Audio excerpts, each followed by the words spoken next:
అండి జుట్టు పెరగడానికి జుట్టు ఆయిల్ ఇది నేచురల్ హెయిర్ డైర్ ఆయిల్ అండి. ఇది కొంచెం తల మెరిసిన కలర్ వైట్ హెయిర్స్ వచ్చేస్తే అవి కూడా పోతాయి.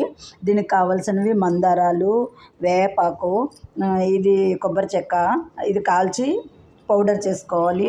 అలాగే మందార ఆకులు, కరివేపాకు, గులాబీ రెక్కలు, ఆరెంజ్ తొక్కలు ఇవన్నీ కలిపి ఆ కొబ్బరి నూనెలో వేసుకొని మరిగించుకొని వడపోసుకోవాలండి. ఆమ్లా కూడా వేసుకోవచ్చు, ఉసిరికాయ కూడా వేసుకొని అన్నీ మరిగించి వడపోసుకొని కొబ్బరి నూనెలో మరిగించి వడపోసుకొని ఆయిల్ తయారు చేసుకోవడమే అండి. ఇది మీరు ఎవరికైనా నచ్చితే లైక్ చేయండి, సబ్స్క్రైబ్ చేయండి. Thank you.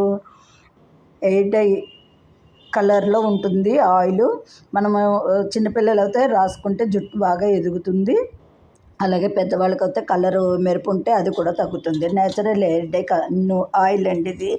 మందారాకులు కూడా మనం షాంపూ చేసుకున్నప్పుడు పిల్లలు ఈ మందారాకులు వేసుకుని షాంపూ చేసుకుంటే జుట్టు సిల్కీగా ఉంటుంది. ఇది మీరు ఎవరికైనా నచ్చితే లైక్ చేయండి, సబ్స్క్రైబ్ చేయండి. Thank you.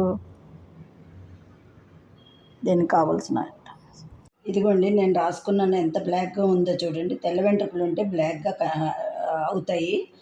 Natural hair dye oil ఇది.